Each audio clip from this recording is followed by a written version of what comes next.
Testemunhos para a Igreja, volume 4, capítulo 46. Casamentos não bíblicos.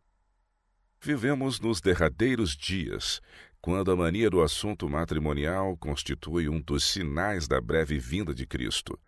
Deus não é consultado nessas questões.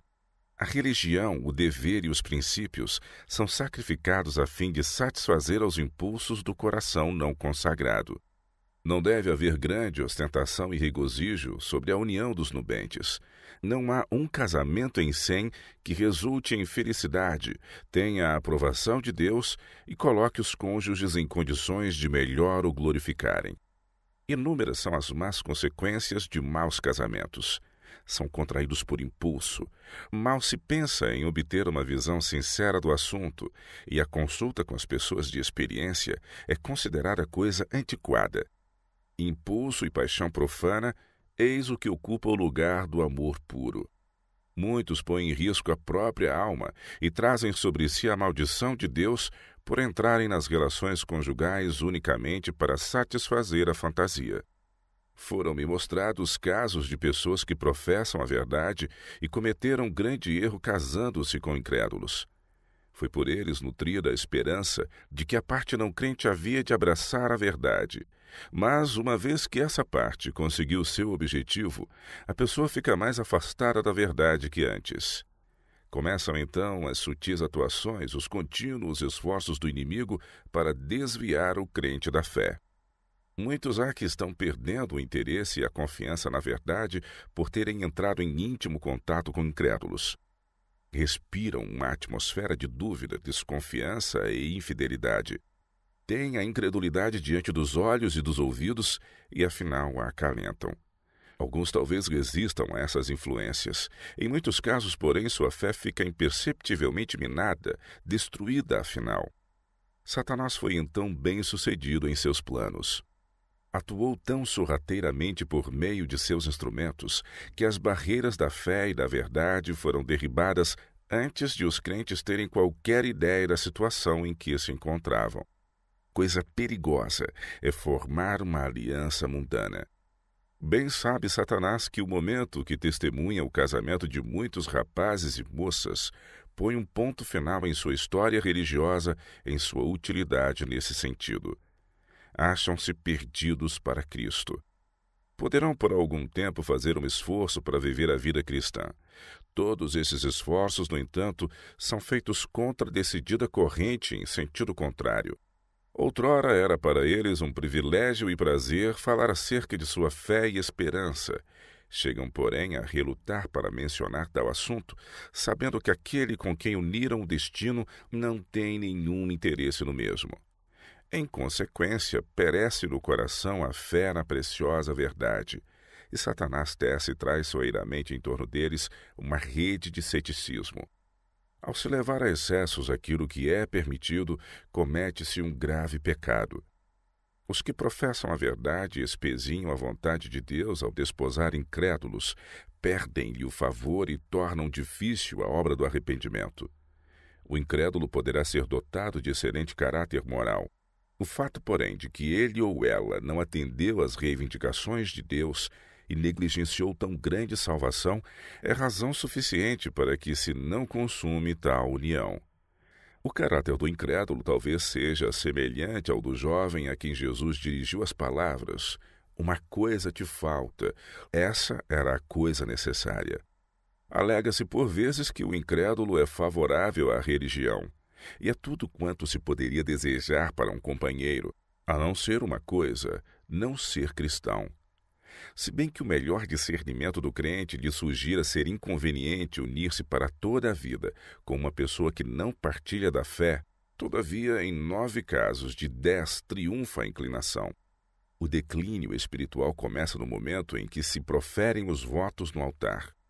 O fervor religioso é arrefecido, e vão sendo derribadas uma após outra as fortalezas, até que se encontram ambos unidos sob a negra bandeira de Satanás. Mesmo nos festejos do casamento, o espírito mundano triunfa sobre a consciência, a fé e a verdade. No novo lar não é respeitada a hora da oração. A noiva e o noivo preferiram-se um ao outro e despediram a Jesus. A princípio, talvez o incrédulo não manifeste oposição. Quando, porém, é apresentado à sua atenção o assunto da verdade bíblica para que o considere, ergue-se imediatamente o sentimento: você casou comigo sabendo que eu era o que sou. Não quero ser incomodado. Daqui em diante, fique entendido que são proibidas as conversas sobre seus peculiares pontos de vista. Caso o crente manifestasse qualquer zelo especial com relação à sua fé, pareceria descortês para com aquele que não toma nenhum interesse na vida cristã. O crente raciocina que em seu novo relacionamento tem de conceder alguma coisa ao companheiro de sua escolha. São patrocinados entretenimentos sociais, mundanos. A princípio, com grande relutância de sentimentos por parte do crente ao fazer isto, mas depois o interesse na verdade vai se tornando cada vez menor e a fé se transforma em dúvida e incredulidade. Ninguém haveria suspeitado que aquele outrora firme e consciencioso crente e consagrado seguidor de Cristo se pudesse tornar um dia duvidoso e vacilante. Oh, que mudança ocorrida por aquele casamento imprudente! O que deve fazer todo cristão quando levado à difícil situação que prova a solidez dos princípios religiosos? Com firmeza digna de imitação, deve ele dizer francamente: sou cristão consciencioso. Creio que o 7º dia da semana é o sábado bíblico. Nossa fé e princípios são tais que levam a direções opostas. Não nos é possível ser felizes juntos, pois se prossigo em adquirir mais perfeito conhecimento da vontade de Deus, tornar-me-ei mais e mais diferente do mundo e mais me assemelharei a Cristo. Se você continua a não ver beleza em Jesus, nenhuma atração, na verdade, amará o mundo que eu não posso amar, ao passo que eu me deleitarei nas coisas de Deus que você não pode apreciar. As coisas espirituais se discernem espiritualmente. Sem discernimento espiritual, você será incapaz de ver os direitos que Deus tem sobre mim ou de avaliar minhas obrigações para com o Mestre a quem sirvo. Então você achará que negligencio você por causa de meus deveres religiosos. Você não se sentirá feliz. Terá ciúmes da afeição que consagro a Deus e sentir-me-ei só em minha crença religiosa. Quando seus pontos de vista mudarem, quando seu coração atender aos reclamos de Deus e você aprender a amar a meu Salvador, então poderemos reatar nosso relacionamento. O crente faz então por Cristo um sacrifício que sua consciência aprovará e que mostra que ele valoriza a vida eterna demasiado alto para correr o risco de perdê-la. Sente que é melhor permanecer solteiro do que ligar seus interesses por toda a vida com uma pessoa que prefere o mundo a Jesus e que o levaria para longe da cruz de Cristo. Mas o perigo de dedicar afeto aos incrédulos não é avaliado. Na mente juvenil, o casamento se acha revestido de romance e difícil é despojá-lo desse aspecto com que a imaginação o envolve e impressionar a mente com o senso das pesadas responsabilidades compreendidas nos votos matrimoniais. Esses votos ligam os destinos de duas pessoas com laços que coisa alguma, senão a mão da morte, deve desatar. Há de uma pessoa que está em busca da glória, honra, imortalidade e vida eterna, formar união com outra que se recusa a entrar na fileira com os soldados da cruz de Cristo? Haverá você que professa escolher a Cristo como seu mestre e ser-lhe obediente em tudo, unir seus interesses com uma pessoa que é controlada pelo príncipe dos poderes das trevas? Andarão dois juntos, se não estiverem de acordo? Se dois de vós concordarem na terra acerca de qualquer coisa que pedirem, isso lhes será feito por meu Pai que está nos céus. Quão estranho, porém, o que se nos depara! Enquanto um daqueles que se acham tão estreitamente unidos está empenhado em devoção, o outro vive indiferente e descuidoso, ao passo que um busca o caminho da vida eterna, o outro segue a estrada larga que conduz à morte. Centenas de pessoas têm sacrificado a Cristo e ao céu em consequência de haverem desposado um inconverso.